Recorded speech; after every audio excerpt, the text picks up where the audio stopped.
Welcome to Snacks Weekly on Data Science. This podcast is all about making data science and machine learning knowledge accessible and less intimidating. Today, we are going to talk about one interesting problem in iterating machine learning models. This topic is based on a tech blog with the title Handling Online-Offline Discrepancy in Pinterest Ads Ranking System, written by the machine learning team from Pinterest. You can find the link to the blog in this episode's description. Throughout this episode, we'll dissect the topic from both business and machine learning angles. Now, let's dive in. On the business side, let's take a look at the problem to be solved. Pinterest is an American image sharing and social media service designed to help users find ideas and inspiration. It enables users to save and discover information such as recipes, home, style, motivation, and more. It relies on advertisement or ads as its key revenue source, and it contributes to more than $3 billion in revenue in 2023. The ads business surfaces advertisers' product on respected product surfaces for the Pinterest user to engage with. And there are multiple machine learning models built to predict the likelihood of user engagement with those ads. If the team can improve the performance of the ranking models so that they can consistently predict user engagement accurately and always select the best ads to display, it would enhance the advertiser's performance, and this would result in more product conversions with a lower average cost. This could lead to a higher advertising budget allocated from the advertiser's side, ultimately generating higher ads revenue for the platform. Iterating through the machine learning models, the team typically implements and tests model improvements offline first. Subsequently, a candidate model is then selected to serve online traffic in A/B testing experiments, and then the impact on business metrics can be measured.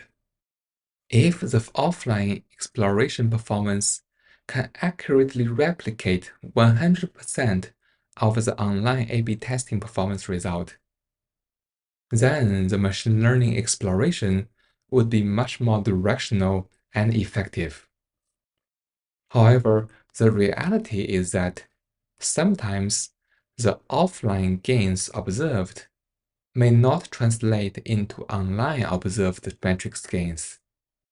This is referred to as an online-offline discrepancy problem. Imagine an extreme situation where offline performance has zero correlation with the online A/B testing results. Then it would be like shooting darts in the dark, and the ML explorations offline would be aimless. This would deteriorate the model's iteration velocity and posing a key challenge that needs to be addressed by the team. Now that we've understood the business context and key challenges, let's shift gears and dive onto how the team tackles this challenge. First, the team properly characterizes the online-offline discrepancy problem into two general scenarios. One is under the ideal situation where there is no surprise bugs existing in the system. Let's call it the bug-free scenario.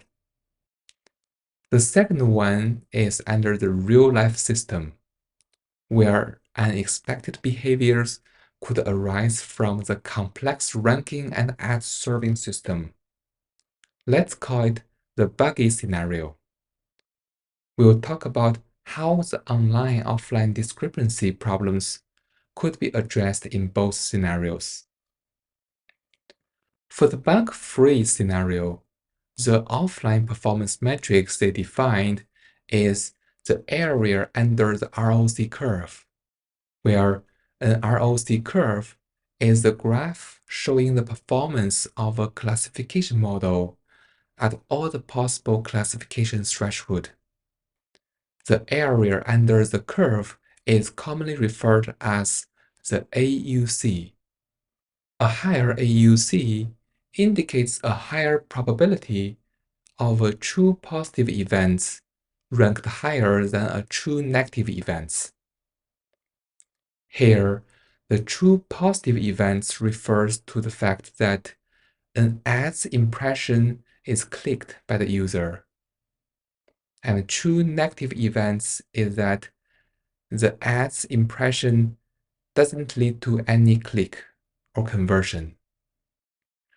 The higher the AUC is, the better this ads ranking classification model is at separating the positive and negative events. Now we know what is the offline metrics. Let's look at the online metrics. The online performance metrics the team use is the cost per action, calculated as the total revenue in the platform divided by the total number of conversions. We'll make it simple by saying this is CPA, cost per action. For most of the ranking models, it is also a desirable outcome from the model's improvements to translate into a more effective serving an ads, so that the system has a lower CPA. But as you can see, this offline model evaluation matrix, which is the area under the curve, AUC, is not well aligned with the online business metrics, which is cost per action, the CPA, at their formulation.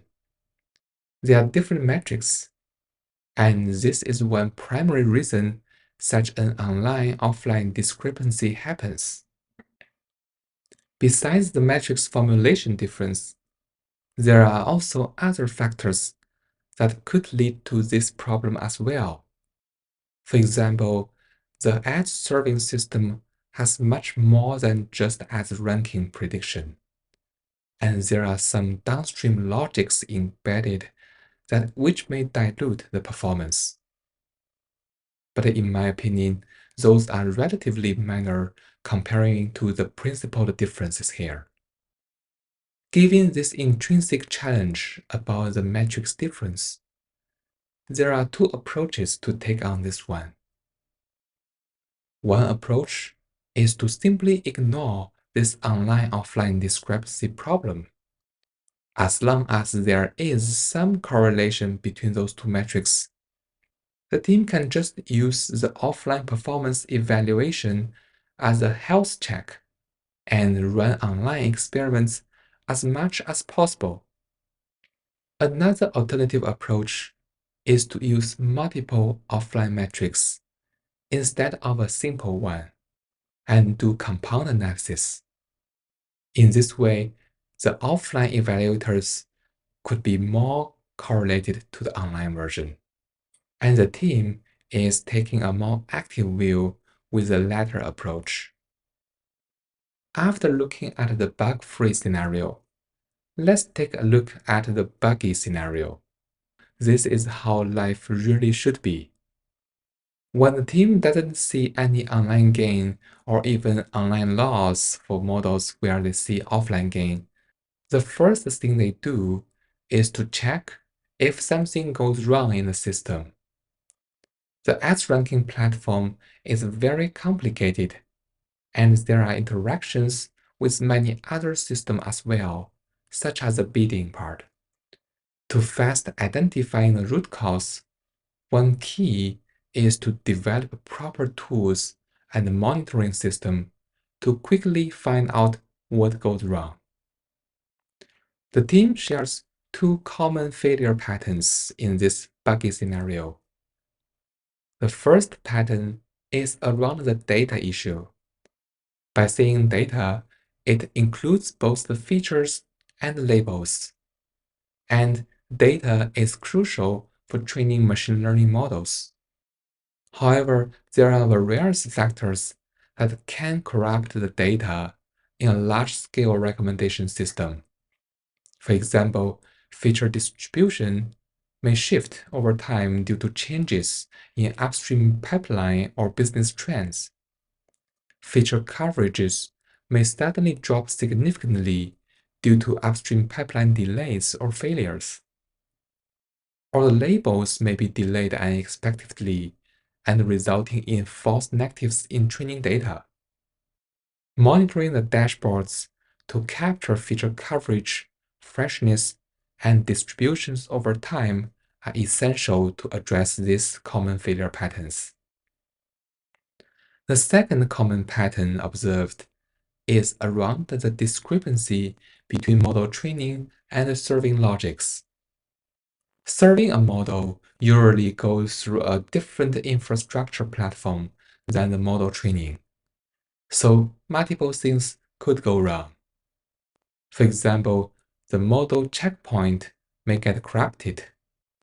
There may be inaccurate data fetched due to the stallness of the cache. The serving failure may happen due to a high traffic load or high serving latency. The team found that sufficient monitoring and alerting systems are very needed to allow for quick failure diagnosis and detection in modeling training and serving pipelines. Besides the above principles, the team shares an interesting case study where significantly treatment model deterioration was observed. Eventually, the team found out the problem.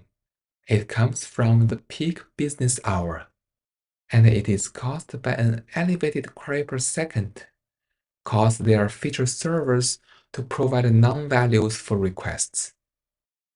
This highlights the fact that a comprehensive monitoring and logging system is critical. Now we have learned about both the business problem and the team's approach. Let's wrap it up. In this episode, we talked about why Pinterest needs to iterate its ad ranking models for better performance, the challenges of online-offline discrepancy problem, and the team's strategies to tackle these issues in both the bug-free scenario and the buggy scenario. This online to offline discrepancy is a general machine learning challenge, not unique to Pinterest. And this tech blog sharing provides a helpful overview that can be a nice reference. If you like the content of this episode, please subscribe to the channel, give me a 5-star review, and leave a comment. Your feedback is very appreciated, and I'll see you next week.